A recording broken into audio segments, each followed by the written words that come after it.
अस्सलाम वालेकुम। हमारे बीच में जम्मू कश्मीर प्रदेश कांग्रेस कमेटी के सदर हामिद कर्रा साहब हैं। जम्मू कश्मीर के कांग्रेस लेजिस्लेचर पार्टी के लीडर और एआईसीसी जनरल सेक्रेटरी मीर साहब हैं। हमारे एआईसीसी के सेक्रेटरीज मनोज यादव और दिव्या मदेरना हैं। एमएलएस हैं, चन्नी साहब हैं, हमारे निज़ाम साहब हैं, नागरी साहब हैं, अमर शर्मा जी हैं और सारे मीडिया के दोस्तों। जैसा अभी कर्रा साहब ने आप लोगों को बता रहे थे, जम्मू में जिस तरह से 3 दिन का दौरा मैंने किया था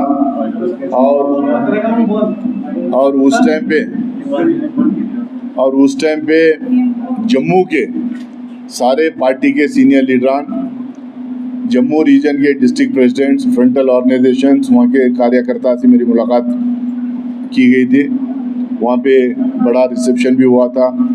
सबसे मैंने अलग से भी मिला था, डेलीगेशन से भी मिला था और ऑर्गेनाइजेशन के जो इश्यूज़ हैं, ऑर्गेनाइजेशन के जो स्ट्रेंथ्स हैं, उसको समझने की कोशिश किया था। उसी पैटर्न पे कश्मीर रीजन के कांग्रेसमैन की तरफ से कल इस्तेकबालिया प्रोग्राम रखा गया था। उसके बाद में कल एक्सटेंडेड हमारी ईसी जो है, यहाँ पे सारे बॉडीज़ डिसॉल्व किए गए हैं, लेकिन जो सीनियर लीडरशिप है उन सबको कल बुलाया गया था। उनसे अलग से बैठ के कल गुफ्तगू की गई है, उनके सजेशंस लिए गए हैं, उनके ग्रीवेंसेस को सुना गया है, उनके बहुत सारे जो इश्यूज़ थे उसको भी मैंने कल यहाँ पे सुना है। और पूरी लीडरशिप कश्मीर की, कुछ जम्मू से भी कुछ लीडर्स आए थे, सारे बैठ के हम लोगों ने बातचीत की है। आज सुबह से अलग अलग डेलीगेशनों से, खासकर डिस्ट्रिक्ट प्रेसिडेंट से, फ्रंटल ऑर्गेनाइजेशंस के लीडर से और जो भी मिलना चाह रहे थे उन सबको सवेरे से मिल रहा हूँ। आज दिन भर भी उनको मिलूँगा। कई लोग पार्टी ज्वाइन करना, वैसा आप ही लोग आपस में बात करें, मैं बोलने पाऊँ, ठीक है। बहुत सारे लोग पार्टी ज्वाइन करना चाह रहे हैं, उन लोगों से भी बातचीत हुई है। अलग अलग पार्टी से लोग अप्रोच किए हैं, उन लोगों से बातचीत हुई है। आज डिटेल बातचीत उनसे हुई है और यहाँ पे हमारे जो पीसीसी के प्रेसिडेंट और सीएलपी लीडर हैं, इन लोगों के साथ बैठ के किसको पार्टी में ज्वाइन कराना, किसको मैं पार्टी को ज्वाइन नहीं कराना, और आगे हमारा जो एक कार्यक्रम चल रहा है, जो आपके पास यहाँ पोस्टर लगा हुआ है, रेस्टोर अवर स्टेटहुड, हमारी रियासत हमारा हक, जो है कार्यक्रम फिर पूरे प्रदेश में कैसा चलाना, इन तमाम चीज़ों को लेके एक स्ट्रैटेजी बनाई जाएगी। और उसके साथ में हमारी पार्टी के ऑर्गेनाइजेशन को कैसा हम मजबूत करें, कैसा खड़ा करें, कैसे जो जम्मू कश्मीर के कोने कोने में जो कांग्रेस के लोग हैं उनको दोबारा एक्टिवेट करके हम लोग एक बैनर के अंदर उनको लेके आएँ, और जो लोग हमें ज्वाइन करना चाह रहे हैं उनको भी ज्वाइन करा लें। और नए जो यंगस्टर्स एनएसओ यूथ कांग्रेस के तहत या अदरवाइज ऑल्सो जो लैटरल एंट्री होती है, उनको भी लेके कैसा हम कांग्रेस को यहाँ पे मजबूत करें, उस पर लेके बहुत गंभीर से बातचीत हुई है। बहुत अच्छे सजेशंस आए हैं, बहुत लॉजिकल बातचीत वहाँ पे हुई है। हमारे अलग सेल्स एंड डिपार्टमेंट्स को कैसा मजबूत किया जाए, हमारे सोशल मीडिया और मीडिया डिपार्टमेंट्स को कैसा मजबूत करें, इन तमाम चीज़ों को लेके बातचीत हुई। उसके अलावा जो पॉलिटिकल डेवलपमेंट्स हमारे स्टेट में हैं, जो सूरत हाल है, उसको भी लेके काफ़ी डिस्कशन हुआ है। अब इसमें यही हम लोगों ने तय किया है, चाहे कुछ भी हो, हम लोग हमारे पार्टी को मजबूत करेंगे। हमारी पार्टी जब तक मजबूत नहीं होगी तो स्टेट को स्टेबिलिटी नहीं मिलेगी, चाहे सेंटर में हो चाहे स्टेट में हो। जो नेशनलिस्ट पार्टी है, जो पुरानी पार्टी है, जो नेशनल पार्टी है कांग्रेस पार्टी, तो उसको मजबूत होना ज़रूरी है। तो उसके लिए उस राह में हम कैसा काम करेंगे, उसको लेके काफ़ी बातचीत वगैरह हुई है हमारे बीच में। कल तक मैं यहाँ पे हूँ, फिर उसके बाद में जब डिस्ट्रिक्ट्स में हम लोग जाएंगे तो फिर दोबारा आऊँगा। हमारे सेक्रेटरीज भी लगे हुए हैं, पूरा काम कर रहे हैं। एमएलएस के साथ बातचीत हुई है, एमएलए कैंडिडेट्स जो थे उनके साथ बातचीत हुई है। तो एक जो हमारा रोड मैप है उसको हम तैयार करके हमारी पार्टी को स्ट्रेंथन करने का काम हम लोग कर रहे हैं। आप लोग को ये समझने की ज़रूरत है कि हम लोग 2 अलग अलग पॉलिटिकल पार्टीज हैं और हमारा अलायंस है। हर पॉलिटिकल पार्टी का अपना एक ओपिनियन, अपना एक व्यू, हर मुद्दे को लेके अपना एक अलग ओपिनियन होता है। अगर अलग ओपिनियन नहीं होता, अलग व्यू नहीं होता, तो हम एक ही पार्टी हो जाती। इलेक्शन कमीशन के फंक्शनिंग को, उनके प्रोसेस को लेके हमारी एक राय बनी हुई। हम महाराष्ट्र में, हरियाणा में, बहुत सारे स्टेट्स में इलेक्शन कमीशन के बहुत सारे जो लैप्सेस थे उसको हम लोगों ने बहुत डीपली स्टडी किए हैं। हम लोगों ने एक AICC के लेवल पे एक कमेटी हम लोगों ने गठित की है। वो लोग बहुत डिटेल्स में जाके स्टडी कर रहे हैं। अचानक सा जो है 55 लाख वोटर बढ़ जाते हैं महाराष्ट्र में, 30 सीट में 8% वोट बढ़ जाते हैं, करीब 12 सीट में 14% वोट बढ़ जाते हैं। तो अचानक जो है ये अलग अलग से सिलेक्टेड सीट्स में वोटर्स का परसेंटेज कैसा बढ़ जाता है, और इलेक्टोरल लिस्ट क्यों डिस्प्ले नहीं करते हैं। और इलेक्शन के टाइम पे, इलेक्शन के दिन पोलिंग परसेंटेज अलग रहता है, अगले दिन अलग अनाउंस करते हैं, और जिस दिन काउंटिंग होती है उस दिन अलग पोलिंग परसेंटेज आ जाता है। तो ये लैकुनस उसमें है, जो लैप्सेस हैं, और जो पता नहीं हिडन एजेंडा क्या उसके अंदर है। कोर्ट ने की बोला है कि इलेक्टोरल लिस्ट को पब्लिक करना चाहिए। कोर्ट ने कहा है कि कैमरा में जो दर्ज है, जो कैमरा में जो कैप्चर्ड है पूरे प्रोसीडिंग्स पोलिंग बूथ के, उसको जो है जो भी पूछता है उसको देना चाहिए। हमारे पिटिशन इलेक्शन कमीशन में फाइल किए गए हैं। हम पॉलिटिकल पार्टी जो सवाल रेज करती है तो इलेक्शन कमीशन को अपनी इम्पार्शियलिटी बताने के लिए, प्रूव करने के लिए, उनको हमें सिर्फ नहीं वोटर्स एट लार्ज को कन्विंस करने की जरूरत है। हम लोगों ने कई सवाल उठाए हैं, वो इलेक्शन कमीशन की जिम्मेदारी है कि उसको हमें कन्विंसिंग आंसर करे, या नहीं तो हम लोग उसको लोगों के कोर्ट में उसको लेके जाएंगे।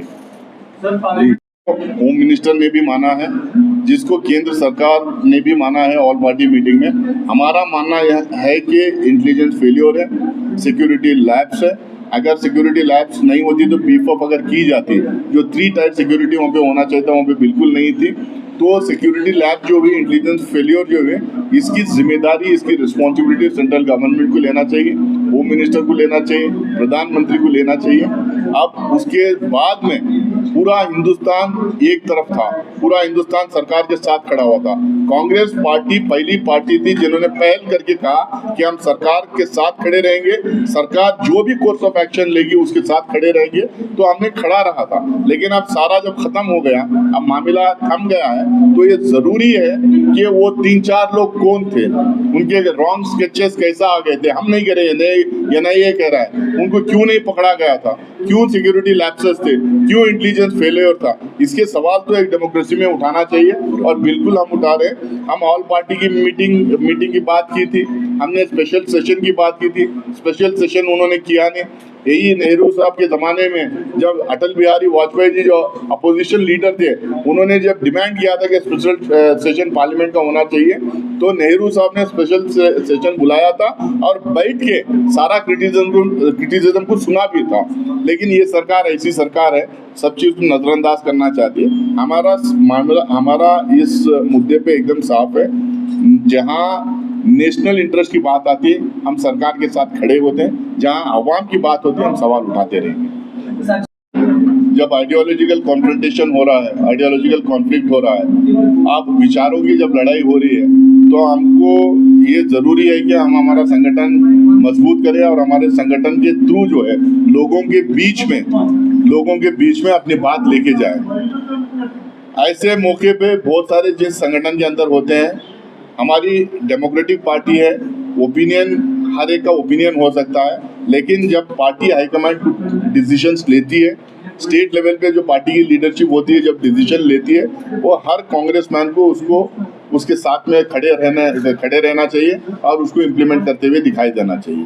तो हम जहाँ ज़रूरत है, जहाँ हमको लगेगा कि यहाँ पे डिसीजन हम लोग को लेना पड़ेगा, कुछ हार्श डिसीजन अगर लेना भी है, हम बिल्कुल जो है हेजिटेट नहीं करेंगे, हार्श डिसीजन लेंगे। हमारे लिए पार्टी इम्पोर्टेंट है, पार्टी को जम्मू कश्मीर में मजबूत करना इम्पोर्टेंट है, और जम्मू कश्मीर में पार्टी की हमारी मजबूती अगर होगी तो जम्मू कश्मीर के लोगों की तरक्की भी होगी। और हाई कमांड हमारी है, क्योंकि जब छोड़ के लोग गए थे, जब भी हाईकमांड को सब कुछ पता था।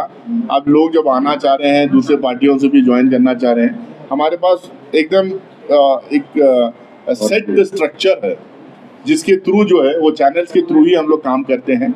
केस टू केस हम लोग देखेंगे और जिससे हमको लगता है कि हमारी पार्टी को मजबूती मिलेगी और कुछ जो भी आना चाह रहे हैं वो कांग्रेस की आइडियोलॉजी और लीडरशिप को मान के आना चाह रहे हैं तो केस टू केस हाईकमांड के सामने बात रखेंगे, वहाँ से अप्रूवल मिलने के बाद में हम डिसीजन। राज्यसभा का इलेक्शन होना चाहिए। राज्यसभा का मतलब ये होता है कि जो है काउंसिल ऑफ स्टेट्स है, पूरी स्टेट का रिप्रेजेंटेशन मेंबर्स करते हैं। मैं खुद राज्यसभा में हूँ, मैं पूरी स्टेट को रिप्रेजेंट करता हूँ मेरे। तो जम्मू कश्मीर की बात रखने के लिए यहाँ के नुमाइंदे राज्यसभा में जाना जरूरी है। हम डिमांड करते हैं कि जल्द से जल्द राज्यसभा के इलेक्शन करवाए जाए। कांग्रेस पार्टी ने हमेशा अगर आप अपने सपनों का आशियाना बना रहे हैं तो एराकॉट कंस्ट्रक्शंस है आपकी पहली पसंद, क्योंकि यहाँ सिर्फ टाइल्स, सैनिटरी और हार्डवेयर प्रोडक्ट्स की विशाल रेंज नहीं मिलती, बल्कि साथ में मिलते हैं ढेरों फ्री गिफ्ट्स, और वो भी हर शॉपिंग पर। एराकॉट कंस्ट्रक्शंस में ट्रेंडिंग और लेटेस्ट डिजाइनों की बड़ी रेंज है। एराकॉट कंस्ट्रक्शंस फिर ला रहा है अपने कस्टमर्स के लिए साल का सबसे बड़ा मौका। शॉपिंग करो और बन जाओ लकी विनर, क्योंकि इस बार इनाम सिर्फ ऑफर नहीं, एक जश्न है। और यही नहीं, इस बार आपको बिल्कुल नई Alto car, scooties, 10 smart mobile phone सहित अन्य शानदार इनाम जीतने का मौका भी मिल रहा है। तो देर किस बात की, आज ही आए एराकॉट कंस्ट्रक्शंस, जहां घर का सपना भी पूरा होता है और शॉपिंग बनती है फायदेमंद। जम्मू कश्मीर की खबरों के लिए जुड़े रहिए GK अपडेट के साथ।